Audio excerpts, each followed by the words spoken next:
Talvez uma das grandes mentiras que contaram para essa geração de mulheres cristãs é de que ter um namorado na igreja, ter um homem aparentemente presente no culto e na missa, fosse garantia para evitar problemas e decepções.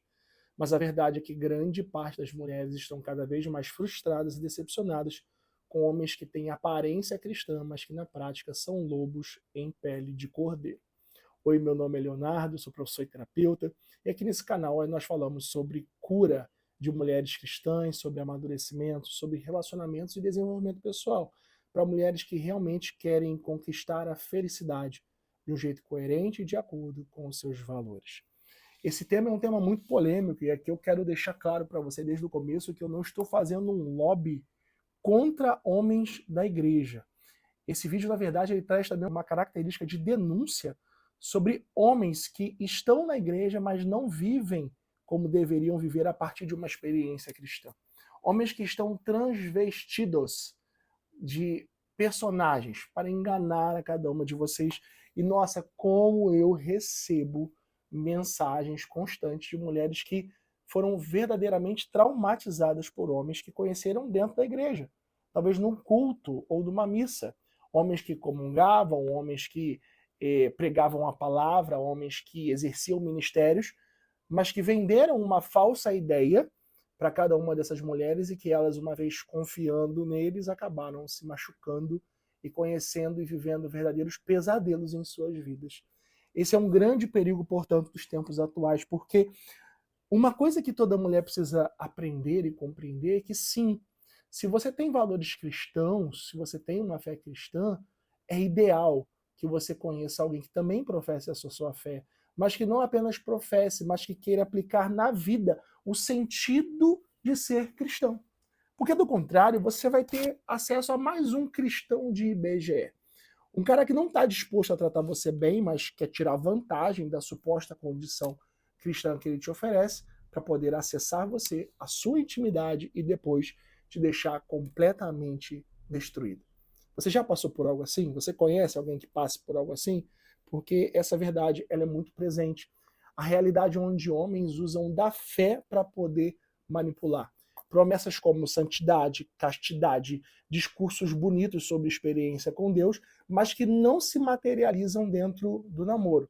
Cada vez mais homens, então, que cobram a quebra da castidade, homens que querem avanços sexuais, homens que manipulam e culpabilizam as suas mulheres e que prometem também fidelidade, mas na verdade são completamente infiéis, até porque não são fiéis àquele que de fato é o próprio Deus, de onde deveria surgir todo esse comportamento reto de um homem verdadeiramente cristão. Então, esses homens avançam contra mulheres que cada vez mais, às vezes, se colocam dentro da experiência da igreja, também nesse desejo de encontrar alguém. O tempo está passando e elas querem ter um relacionamento, mas é importante também que vocês, mulheres, percebam a responsabilidade de vocês nesse processo. Não no que vocês estão sofrendo, mas no que vocês deveriam observar na pessoa antes simplesmente conferirem a ela um título de confiança pelo simples fato de ela estar no mesmo culto, na mesma missa que você. Isso não categoriza este homem como um bom partido.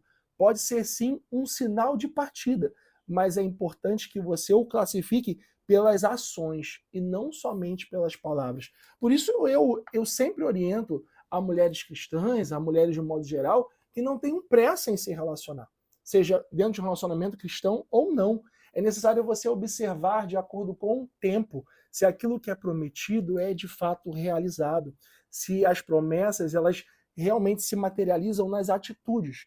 Por exemplo, o cara diz para você que quer ver a castidade, mas no primeiro encontro com você ele já lança a mão sobre o seu corpo, ele já tenta acessar uma parte que não deveria. Será mesmo que um homem que quer viver a castidade se comportaria dessa forma? E aqui sem moralismo, tá? Eu não estou falando sobre a pessoa não ter dificuldade, porque é natural que você, quanto seu namorado, tenha um desejo, é até fundamental para que viabilize realmente essa atração para o futuro. Mas é para o futuro. Por isso, o desejo não é um sinal verde para que vocês possam avançar nesse sentido. E se ele avança sobre você, não cooperando com aquilo que você quer viver, certamente esse homem não é necessariamente tão cristão como ele dizia que queria ser. E tem homens que agem de maneira muito pior, chantageiam emocionalmente, dizem às mulheres, né, vocês que não se sentem amados e que vocês têm algum tipo de problema, e aí começam a acessar a tua consciência, seguindo todo um padrão de manipulação para que você possa ceder. E quando você cede, você se vê já presa demais para conseguir sair facilmente de uma situação que você nem esperava que fosse viver. Então, um homem que fala de Deus, ele precisa te tratar como filha de Deus. E não há como te tratar como filha de Deus te obrigando a viver uma realidade de pecado. Quantas mulheres tinham sonhos de relacionamentos cristãos, de casamentos cristãos, de famílias cristãs e que hoje estão completamente desacreditadas porque passaram por uma ou mais experiências com homens que as fizeram cair nessa descrença, como se o problema de fato fosse todos os homens da igreja, quando na verdade não é a igreja, é o homem que está lá, que você também não teve a capacidade de conhecer mais a fundo. Por isso, de verdade, se o cara traz para você essa ideia de que está na igreja, de que está ali pregando, está cantando, está louvando, parece ser uma pessoa de confiança, é preciso que você o coloque à prova. Não dá mais para você confiar e baixar a guarda sem ter a certeza do que está acontecendo. E é importante aqui você deixar isso tudo muito claro desde o começo. Não importa se o homem que você conhece é da igreja, você acha que ele já deveria, então, saber tudo o que você gostaria que fosse feito nesse namoro. É importante sempre você destacar quais são os seus limites, o que você aceita e o que você não aceita. Porque se você não diz claramente aquilo que você não está disposta, você pode estar dando a entender que você também aceita aquilo que ele tem para te oferecer. Um homem da igreja não é garantia de felicidade. Um homem na igreja não é garantia de um amor sem problemas. Na verdade, um homem na igreja tem que significar para você um homem que você possa confiar e se sentir segura, e não pressionada, manipulada e ferida. É isso que você precisa buscar. Só que esse jogo é preciso viver com o passar do tempo, sem acelerar, sem deixar as coisas correrem verdadeiramente soltas. Chega de ser enganada por um homem que parece ser o que não é. É você quem precisa aprender quem você é e o que você quer, para que você possa ter a habilidade de diagnosticar e discernir se esse homem que aparentemente é cristão realmente representa aquilo que você está buscando. E digo mais, vai além de ele se revelar um homem mau. Talvez você conheça um homem da igreja que possa até ser bom, mas que não seja exatamente o que você procura, que também é algo que acontece muitas das vezes. Vocês se amarram num relacionamento, o rapaz é um homem bom, mas não é o que você quer. Mas você pensa, eu preciso ficar aqui porque eu não vou encontrar algo melhor. E como sustentar uma relação assim, não é verdade? Já pensando que não pode sair porque não tem algo melhor fora. Relacionamento precisa fazer sentido.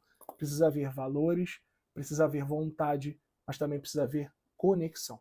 Se esses elementos não estiverem alinhados, é melhor que você fique solteira. Porque é melhor que você esteja só, dirigindo a sua própria vida com liberdade e sabedoria, do que esteja numa relação só para dizer que tem alguém, mas que esteja caminhando cada vez mais para um lugar de solidão, de dor e de sofrimento. Agora me conta aqui nos comentários, porque o nosso vídeo não acaba quando ele termina, ele continua aqui nas nossas conversas. Você já passou por algo assim? Você já teve que experimentar situações de decepção e de sofrimento com homens que você acreditou que realmente eram separados por Deus para a sua vida? Eu quero saber a tua experiência e eu faço questão de trazer uma resposta para cada uma de vocês. Até o nosso próximo vídeo.